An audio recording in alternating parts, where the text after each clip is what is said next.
प्यार पूरा होता है, प्यार का पहला अक्षर ही अधूरा है। ना ना ना अब तो न तो दिन में चीन पत्तो है, न रात को नींद आतो है, एक ही ख्याल आतो है। अरे भैया, अरे दिन में परे न चैन और रात को नींद न आती है।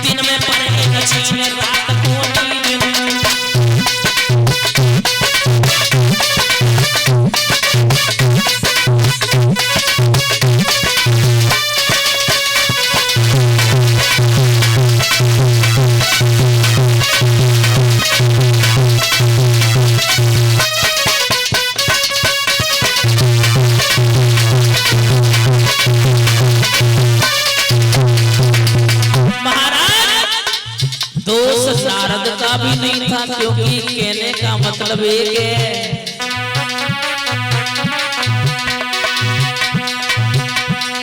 प्रेम बुरी जंजीर फिरत झूठ मतिया मानो,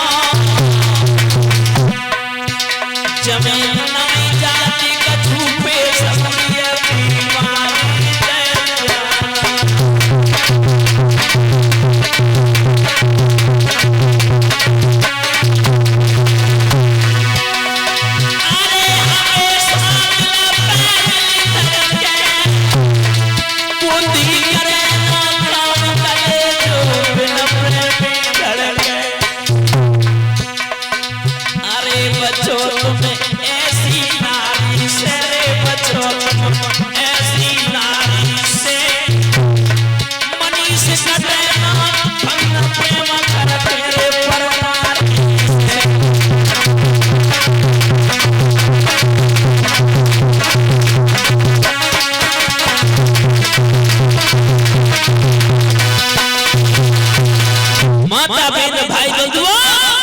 नारद को चैन नहीं पड़ रहा है। अब मन में एक ख्याल आया कि हम इतने दुबले पतले हैं, तपस्या करते करते मेरा शरीर तप करते करते सब खत्म हो गया, और ऐसे विश्वमोहनी हमारे संग शादी करेगी ना। बोले काहे? बोले थोड़े अगर अच्छे लगे तो शादी सब करते हैं, अच्छे नहीं लगे तो शादी करते ही नहीं। मेरे श्रोता बंधुओं, पुनः ध्यान किया है महाराज किनका कि जब कोई नहीं सहाय हुआ और इस नारद ने जब जान लिया मजबूरी और लाचारी में, फिर नारायण का ध्यान किया, फिर नारायण भगवान का ध्यान किया, और नारायण भगवान का ध्यान करने के बाद में भगवान क्या कहना चाहते हो, क्या मांगना चाहते हो? बोले प्रभु हम ज्यादा ना मांगो चाहते। बोले कहा? बोले मुझे हरि का रूप दे दो। जैसे ही शब्द सुनी हरि का रूप, बोले हाँ। बोले एवं मस्त चिंता मत करो। अब माताओं हरि भी सोता है बंदर, पूरा शरीर तो सुंदर बना दिया लेकिन चेहरा बंदर को लगाए दो। अब तो भैया देवऋषि नारद माताओं चटके जाए रहे, हाँ शादी करेंगे, उसी लड़की से करेंगे। अब तो जाऊरी जाए रहो और बाऊरी जाए रहो, हाँ और का कह रहो आहा कि अब तो बनी है वो बाला। हाँ इधर देखो, तुम मुंह की तरफ देखते रह जाओगे, हम शादी करके निकल आएंगे। हाँ क्या देख रहे हो मुंह की तरफ? कि अब तो बनी है वो बाला हमारा घर।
महारथी की अति सुंदर जोड़ी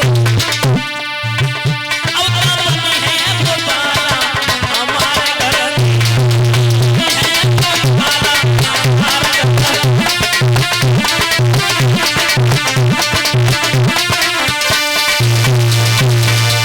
माताओं पता चला है कि कल स्वयंवर होगा।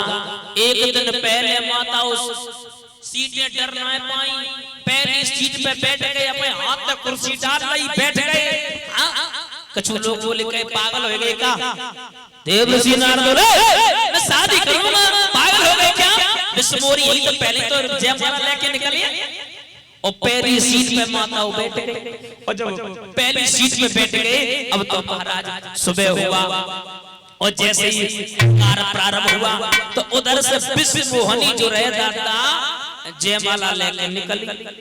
जैसे विष्णुमोहनी जयमाला लेके निकली, एक बार तो माताओं देखो तो विष्णुमोहनी हंसन। देवऋषि नारद बोले सुनो हंसी तो फंसी, बिल्कुल ना ना ना, और आगे की ओर बढ़ गई। देवऋषि नारद कोई बात नहीं, जा मेरे कितना सुंदर कोई मिलेगा ही नहीं तुम्हें।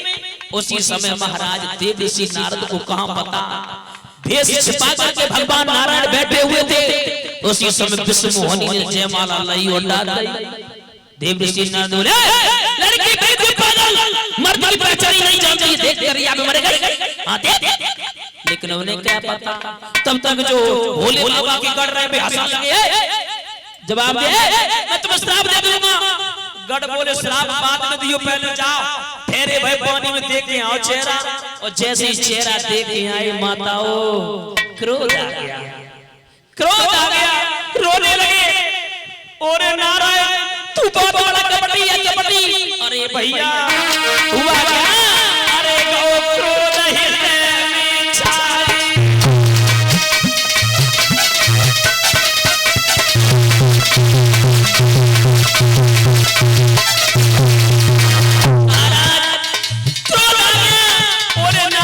बहुत बड़ा कपटी, जीवन में एक बार मैंने शादी करने का मन किया, तुमने ना हो गई, तुमने हाँ समुद्र मंथन हुआ, जय करो भोले बाबा को विवाह दो, जीव मर जाए टुकड़ा। हाँ लक्ष्मी मैया ने करी लेके भाग गए। ना ना ना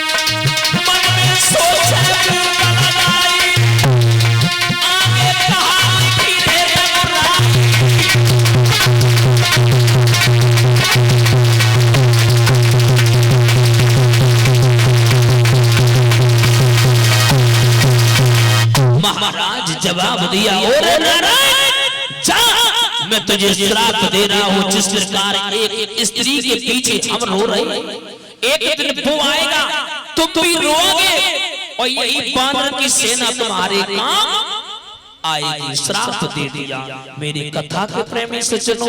श्राप जब दे दिया तो महाराज भगवान श्री राम जी का अवतार हुआ।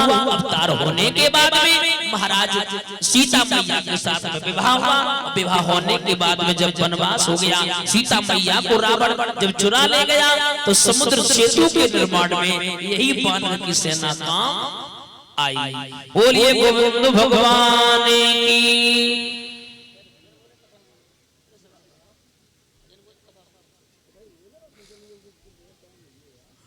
मेरे श्रोताओं अब आ जाए कथा प्रसंग की ओर। मेरे श्रोताओं राजा दशरथ के आंगन में तीन रानियां हैं, लेकिन किसी भी रानी की कोख से कोई बालक ने जन्म नहीं। विद्वानों का मत है संतान के पीछे एक बार की लाली हुई, बार बार क्यों नहीं हुई? एक बार हुई, बार बार क्यों नहीं हुई? एक बार भाई के त्योहार को, भाई का सोमवार को, भाई का कि एक बार और दशरथ मन माही भाई गिलानी मोर सुनाही।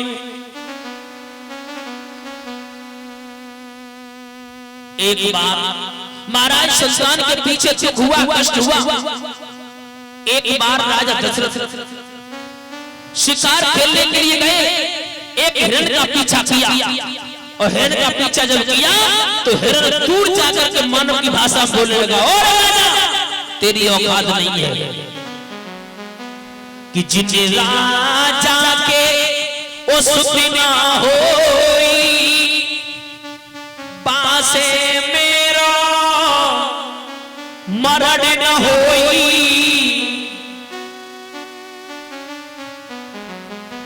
जा याद रख, जिनके कोई संतान नहीं वो मुझे नहीं मार सकता। राजा दशरथ अपने मन में दुख प्रकट करने लगे, और भगवान अब तो पशु भी मेरी बुराई करने लगे। वापस आई माताओं, गुरु वशिष्ठ ने देखा राजा के चेहरे पर उदासी, जवाब दिया क्या बात है, चिंता काहे कर रहा है?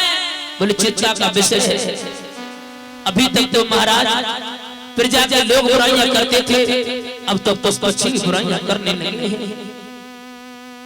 उसी समय महाराज जवाब दिया कि डरो धीर ओ होइए सुचारी, चिंता मत करो, एक नहीं तुम्हारे घर में चार अवतार धारण होने वाले हैं, काहे को चिंता कर रहे हो? बोले कैसे? बोले श्रृंगी ऋषि ओ वशिष्ठ ने बुलावा, पुत्र एष्ट सुबेयक रचावा। श्रृंगी ऋषि वशिष्ठ जी को बुलवाओ, पुत्र एष्ट यज्ञ रचवाओ। और जब माताओं यज्ञ को रचवाया, धीरे धीरे समय व्यतीत होने के बाद में महाराज अग्निदेव हवन खरीद का कटोरा लेकर के निकले और माताओं दशरथ को दे दिया, जाओ अपनी पत्नी को बांट दे कि अरद भाग ओ कौशल्य दीना उभय भाग आधेउ कर दीना। मेरे श्रोताओं, धीरे धीरे समय व्यतीत हुआ, अब महाराज तीनों रानियां गर्भवती हो जाती हैं। उसी समय महाराज कब इस पवित्र भूमि पर भगवान श्री राम जी आए, कौन सा समय था, कौन सी तिथि थी, कौन सा पक्ष था, गोस्वामी तुलसीदास जी लिख रहे हैं कि नौमी तिथि मधुमास पुनीता, नौमी तिथि मधुमास पुनीता,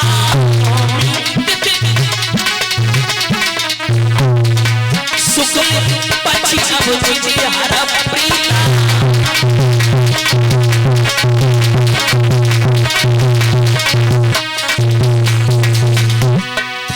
नौमी तिथि मधुमास पुनीता, तिथि कौन सी है?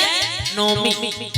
नौमी तिथि मधुमास पुनीता, शुक्ल पक्ष, यानी पक्ष कौन सा है? शुक्ल पक्ष अब तुझे हर प्रीता। आए कौन से समय थे? मध्य दिवसी अतिशील